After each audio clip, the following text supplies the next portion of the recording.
Good morning everyone. स्वागत है आप सभी का श्री समर्पण कैरियर इंस्टीट्यूट के द्वारा संचालित की जाने वाली ऑनलाइन कक्षाओं में। हम बात कर रहे थे चैप्टर नंबर 3 और अपना टॉपिक था फर्टिलाइजेशन। निषेचन की प्रक्रिया जो अपन समझ रहे थे या समझने की जो अपन ने प्रक्रिया शुरू की थी, उसमें मैंने आपको मुख्य 5 बिंदु बताए थे। मुख्य 5 बिंदुओं के आधार पर अपन एंजियोस्पर्म प्लांट्स में फर्टिलाइजेशन की प्रक्रिया को समझ रहे थे। इनमें जो मैंने तुम्हें 5 बिंदु बताए थे, उसमें सबसे पहला जो पॉइंट था वो था परागकण का अंकुरण। दूसरा जो पॉइंट था वो था परागनलिका की वृद्धि। तीसरा पॉइंट था परागनलिका का बीजांड में प्रवेश। चौथा पॉइंट था परागनलिका का भ्रूणकोश में प्रवेश। और 5वां पॉइंट था वो था double fertilization and triple fusion, यानी द्विक निषेचन एवं त्रिक शैलय। इन्हीं 5 मुख्य बिंदुओं के आधार पर या पॉइंटों के आधार पर अपन फर्टिलाइजेशन की प्रक्रिया को समझ रहे थे। मैंने संपूर्ण निषेचन की संपूर्ण प्रक्रिया को डायग्राम बनाकर उस डायग्राम के अंदर कंप्लीट निषेचन की प्रक्रिया आपको समझा दी थी। लेकिन अभी जैसे मैंने आपको पहले बता दिया था कि अपन विस्तृत रूप से निषेचन की प्रक्रिया को मुख्य 5 पॉइंटों के आधार पर पढ़ेंगे। उनमें अपन जो सबसे पहला पॉइंट शुरू करने जा रहे हैं वो अपन शुरू कर रहे हैं जर्मिनेशन ऑफ पॉलन ग्रेन, यानी परागकणों का अंकुरण। अगर हम सबसे पहले निषेचन की बात करें तो एक बार मैं फिर रिपीट कर देता हूं। मैंने आपको उसी दिन बता दिया था नर एवं मादा युग्मकों का संलयन या संयोजन क्या कहलाता है? निषेचन कहलाता है। ये बातें अपने प्रीवियस वीडियो में खो गई थी। नर एवं मादा युग्मकों का संलयन या संयोजन निषेचन कहलाता है। निषेचन की प्रक्रिया का अध्ययन सर्वप्रथम 1884 में स्टार्सबर्गर के द्वारा लीलियम पादप में किया गया था। तो अपना जो निषेचन की प्रक्रिया को समझने के लिए जो पहला पॉइंट है वो है जर्मिनेशन ऑफ पॉलन ग्रेन, यानी परागकणों का अंकुरण। सबसे पहले हम परागकणों के अंकुरण की बात करते हैं। डायग्राम बना के अपन ने ये प्रोसेस समझ ली थी, लेकिन फिर एक बार हम इसके थ्योरी को दोबारा रिपीट कर रहे हैं ताकि अपन इसके नोट्स बना सकें और सही तरीके से इनको समझकर याद रख सकें। परागण की क्रिया के द्वारा या पोलिनेशन की प्रक्रिया, परागण पोलिनेशन की प्रक्रिया के द्वारा परागकण वर्तिकाग्र पर पहुंचते हैं और वर्तिकाग्र पर पहुंचने के बाद परागकण का क्या होता है? अंकुरण होता है। अंकुरित परागकण को ही परिपक्व नर युग्मकोद्भिद कहा जाता है। ये बात अपन ने पहले कर ली थी। वर्तिकाग्र की सतह पर जब परागकण पहुंचता है तो परागकण वर्तिकाग्र की सतह से वसा, शर्करा, रेजिन आदि पदार्थों को अवशोषित करता है और परागकण क्या हो जाता है? फूल जाता है। ये भी बातें अपने डायग्राम में हो गई थी। मैंने बताया था कि भाई परागकण की संरचना में बाह्य चोल और अंतःचोल होती है। परागकण के द्वारा जब वर्तिकाग्र से वसा, शर्करा और रेजिन और जल अवशोषित किया जाता है तो परागकण के अंदर कोशिका द्रव की मात्रा बढ़ने लग जाती है और परागकण क्या हो जाता है? फूल जाता है। वर्तिकाग्र पर पहुंचने के बाद परागकण के अंकुरण में लगे समय को अंकुरण काल कहा जाता है। अंकुरण का मतलब है कि जब परागकण में कोशिका द्रव की मात्रा बढ़ेगी तो बढ़ा हुआ कोशिका द्रव परागकण की अंतःचोल पर दबाव लगाता है, जिससे परागकण की जो अंतःचोल है वह बाह्य चोल पर स्थित जनन छिद्रों की सहायता से एक नली के रूप में बाहर निकलना शुरू हो जाती है। तो पहुंचने से लेकर परागनलिका के निर्माण के बीच में जो समय लेता है परागकण, उसी समय को क्या कहा जाता है? अंकुरण काल कहा जाता है। रिपीट कर रहा हूं, जब परागकण वर्तिकाग्र पर पहुंच जाता है और परागकण में अंतःचोल परागनलिका के रूप में बाहर निकलती है तो वहां पहुंचने से लेकर परागनलिका के जनन छिद्र से बाहर निकलने तक के बीच के काल को क्या कहा जाता है? अंकुरण काल कहा जाता है। अंकुरण के समय परागकण का जो अंतःचोल है वो फूलकर बाह्य चोल में स्थित जनन छिद्र में से एक नलिका के रूप में निकलकर किसमें प्रवेश कर जाता है? वर्तिकाग्र में प्रवेश कर जाता है, जिसको हमने डायग्राम बनाकर समझ लिया था। इसी नली को अंतःचोल के नली जैसी संरचना के रूप में बाहर निकलकर जो वर्तिकाग्र में प्रवेश करती है, इसी नलिका को क्या कहा जाता है? परागनलिका कहा जाता है। अधिकांश एंजियोस्पर्म प्लांट्स और कैप्सुला में एक ही परागनलिका निकलती है। देखो, अंत बाह्य चोल पर, परागकण की बाह्य चोल पर 2 या 3 जगह स्पोरोपोलिन का भाव होता है, तो सामान्यतः हमें 2 या 3 जनन छिद्र परागकण में देखने को मिल सकते हैं। लेकिन अधिकांश जो एंजियोस्पर्म प्लांट्स हैं उनमें अंतःचोल एक ही परागनलिका के रूप में निकलती है या एक ही परागनलिका बनाती है। इस अवस्था को मोनोसाइकोनस स्टेज कहा जाता है या मोनोसाइकस अवस्था कहा जाता है। लेकिन अगर हम बात करें मालवेसी कुल या कुकुरबिटेसी कुल के पादपों की, मालवेसी एवं कुकुरबिटेसी कुल के जो पादप हैं उनमें अंतःचोल अलग अलग जनन छिद्रों से 2 या 3 नलिकाओं का निर्माण करती है निकलकर। तो जब 2 या 3 जनन छिद्रों से अंतःचोल निकलती है तो एक से ज्यादा परागनलिकाएं बन जाती हैं।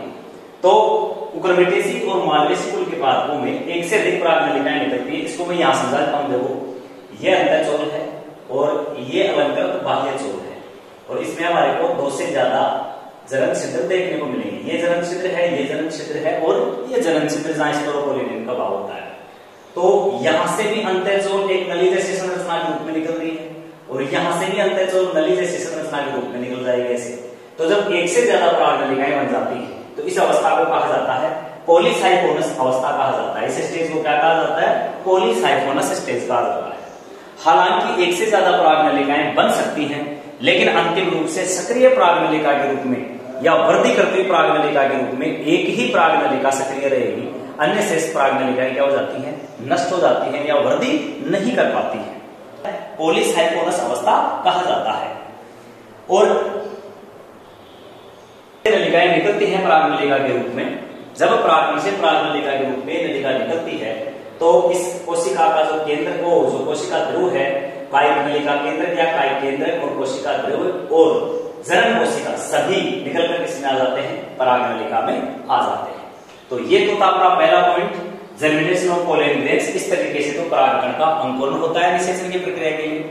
अब हम बात करते हैं निषेचन की प्रक्रिया को समझने के लिए अपने दूसरे पॉइंट, वो है परागनलिका की वृद्धि। अब हम बात करेंगे परागनलिका की वृद्धि किस तरीके से संपन्न होती है।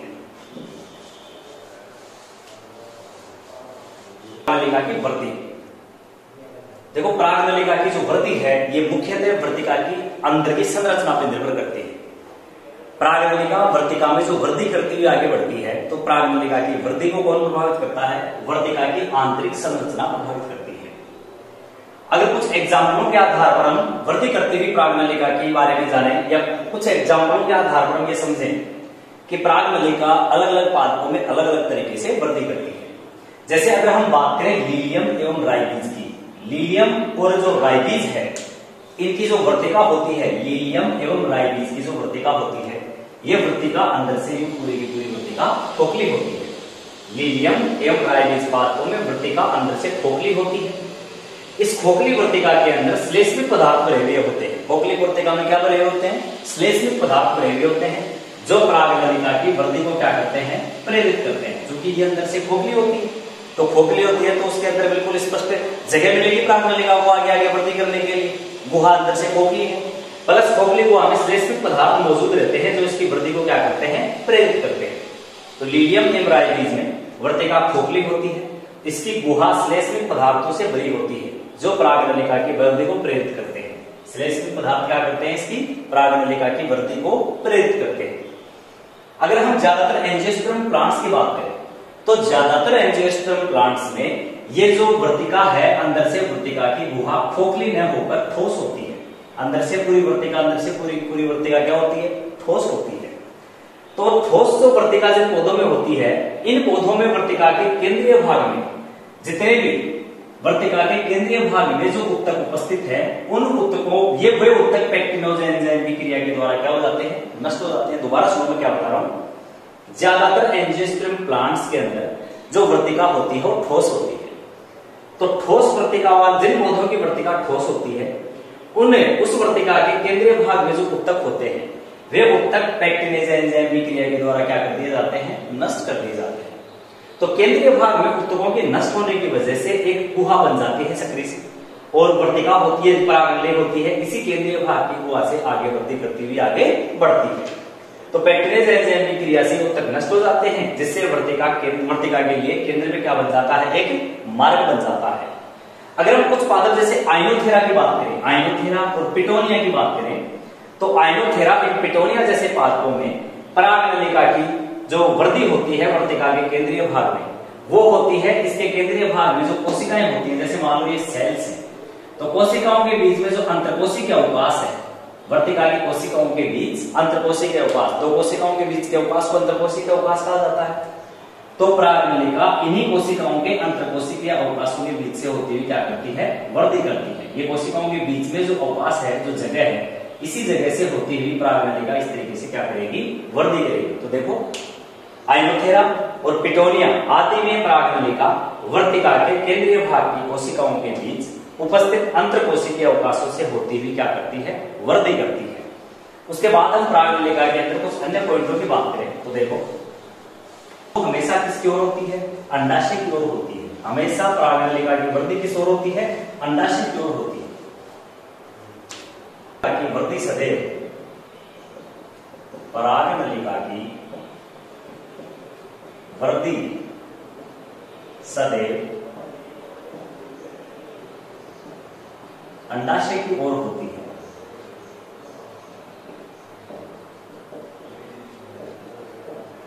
सदैव परागनलिका की वृद्धि किधर होती है? अंडाशय की ओर होती है। नलिका केंद्र जो परागनलिका के शीर्ष पर, मैंने उस दिन डायग्राम में आपको बताया था, जैसे पराग वृद्धि करती हुई परागनलिका है, ये वृद्धि करती हुई परागनलिका है, तो इसके शीर्ष वाले भाग पर कौन मौजूद रहता है? नलिका केंद्र। ये क्या मौजूद है? नलिका केंद्र इसके शीर्ष वाले भाग में मौजूद रहता है, जो परागनलिका की वृद्धि को क्या करता है? प्रेरित करता है या इसका नियंत्रण करता है। नलिका केंद्र जो परागनलिका के शीर्ष में स्थित होता है, शीर्ष में स्थित होता है, वो परागनलिका की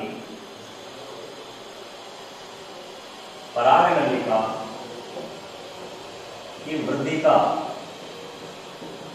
नियंत्रण करता है।